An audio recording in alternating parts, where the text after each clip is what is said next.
Hello and welcome to the Fossil Huntress podcast. I hope you guys are all doing very well. Today on the show, we're going to head to the high peaks of Canada's Rocky Mountains along Western Canada's sedimentary basin. And here we'll see shales and thin-bedded limestones and siltstones that record life 500 million years ago when arthropods ruled our seas. Charles Doolittle Walcott will be forever remembered for his extraordinary 1909 discovery of the Burgess Shales in the Walcott quarries. So these are Middle Cambrian outcrops in Yoho National Park in southeastern British Columbia. Walcott delivered to the world one of the most important biota of soft-bodied organisms in the fossil record. And at the time that he found them, the Burgess was singular in its recording of life 500 million years ago. Since then, we've found some wonderful deposits in China, and I'm thinking specifically of the Chengjiang biota, where we're able to compare across the world and across the Cambrian different species. But at Burgess Shale, the most interesting thing about this deposit is that 98% of the fossils found here, of the individuals, are soft-bodied organisms. And generally, the soft-bodied critters, the squishy ones on the ocean floor, do not get fossilized. They're grazed upon or they disintegrate. But in this one perfect moment, a reef slid down and buried, and I'm sorry for their lost little lives, but buried these beautiful soft-bodied creatures in one go at the base of an escarpment. So we see an entire community represented, and we also see the percentage of the different genera, so we can see what a community would have looked like back then. So there's algae and grazers and filter feeders and scavengers and active predators, all living in this community 500 million years ago. After making his discovery, Walcott wrote, "Nearly every fragment of shale found on the slopes from 2,000 to 2,600 feet above field, British Columbia, has fossils upon it. Not only fragments, but unusually entire specimens of trilobites." And it was for this reason that he returned the following year and every year thereafter. And as they say, is history. The sheer volume and level of preservation were unknown at that time in paleontology, and Walcott's material came from a single section on the west side of the ridge between Mount Wapta and Mount Fields. And it was collected in the main quarry that we now refer to as the phyllopod beds, and a smaller little quarry that we refer to as Raymond, which is about 23 meters above.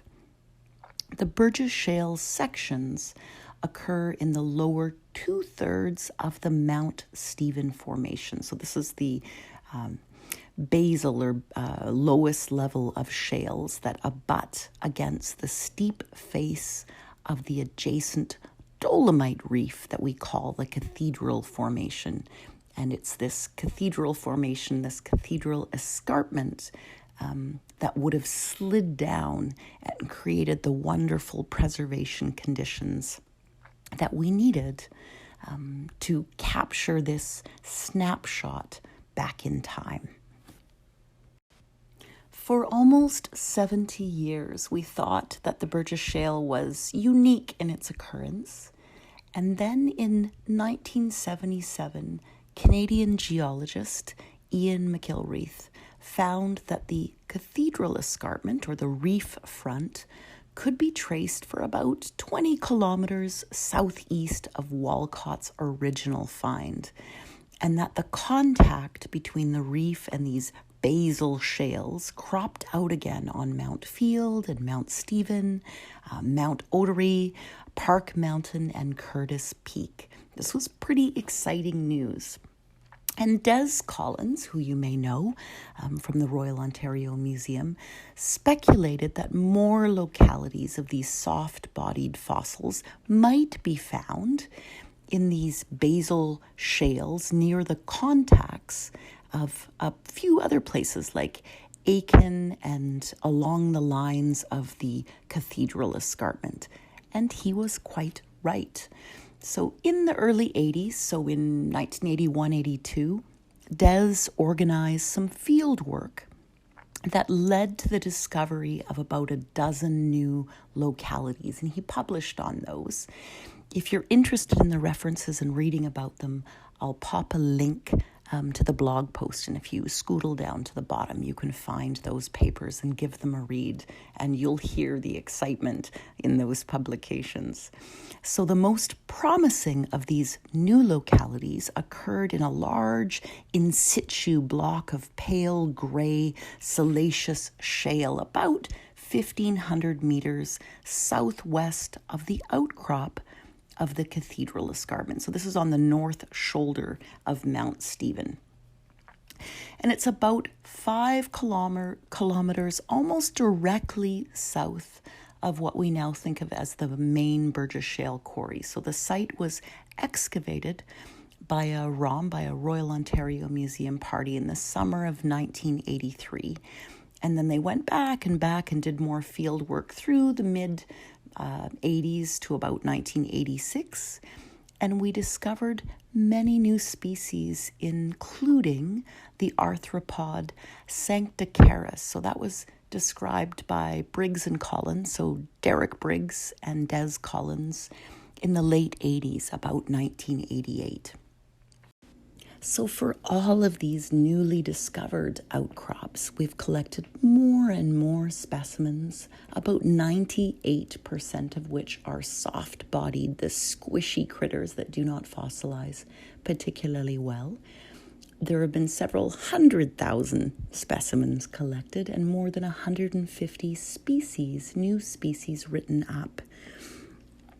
When we take a look at the spread of organisms and the spread of animals, we see the algae and we see the sponges and the arthropods, and we get to learn and gain an understanding of the biology, ecology, the diversity, and the evolution of Cambrian animals at a time when we were experiencing the Cambrian explosion. So it's a wonderful moment in time to be able to take a look through and see who's who and who was living in the zoo, and not just the sort of hard part mineralized centric Cambrian deposits we see that are primarily just the trilobites and the other shelly fossils that tend to fossilize quite well.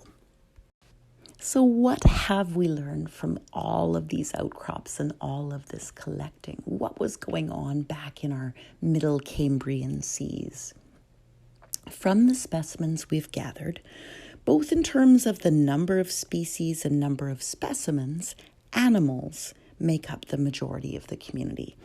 And we see a few species of green and red algae. We see some microbial colonies of these.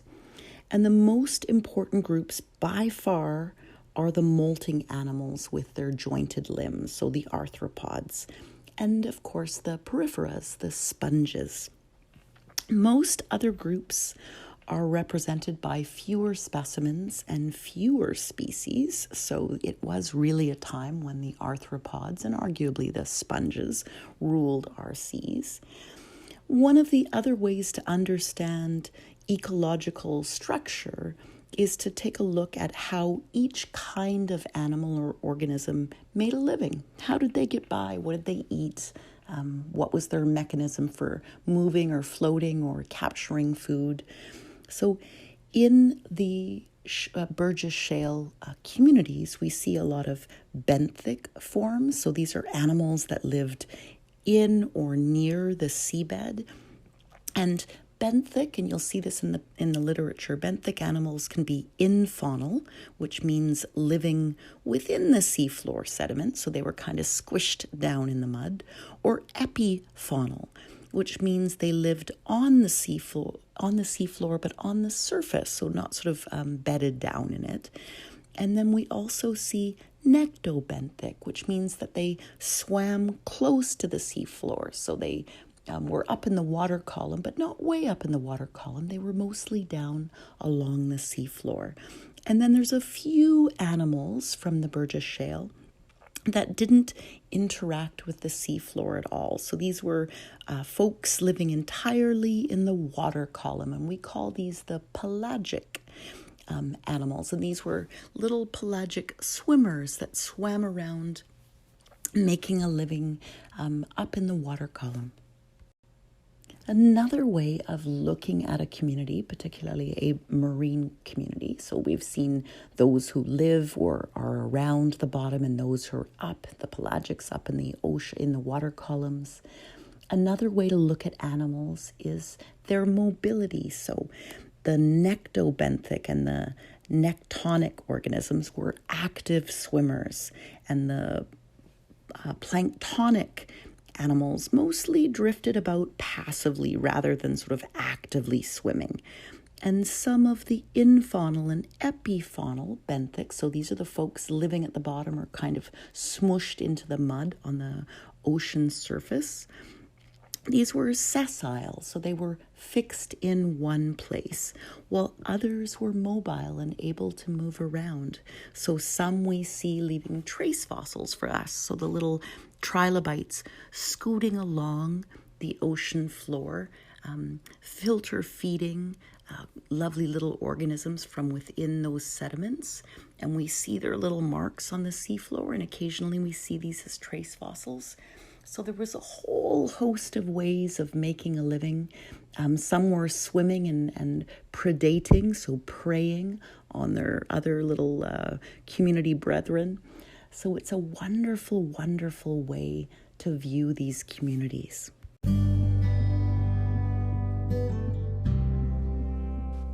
We still have much to learn and know from these Burgess Shale Biota, and things are changing all the time, so there's been no end of mysteries and riddles to be solved, and some have been solved and some have shifted. And how we designate and correlate our various units, particularly places like the Stephen Formation and the Burgess Shale Formation and the Cathedral Formation. There's been a lot of controversy that stems from the extensive faulting in the region, and where we've referred to things in one way, we've split them apart or put them back together. So the Stephen Formation is now restricted to what used to be known in the literature as the Thin Stephen Formation. And the Stephen Formation itself now includes the narrow and Waptuk members. So these were formerly referred to as the Thick Stephen Formation or the Basinal Stephen.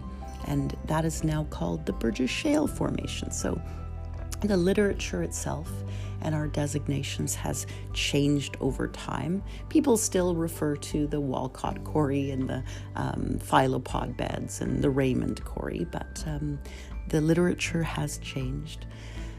The Burgess Shale is now a UNESCO World Heritage Site, and you can go visit. You cannot collect there except with your camera and to make some rubbings of the fossils.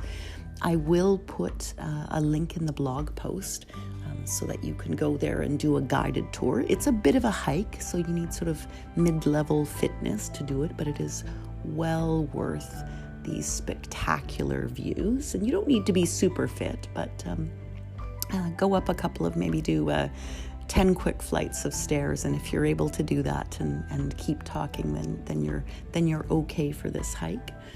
If an armchair visit to the site is more your thing, you can certainly Google them, but there is a wonderful book called A Geoscience Guide to the Burgess Shale, and it's a lovely literature, and there's also an accompanying website with some wonderful 3D interpretations of the organisms, and you can sort of slide in and out and take a look at life 500 million years plus ago. So mysteries 500 million years old. Anyway, I'll leave it there. Thanks for listening, and I hope you have a wonderful day.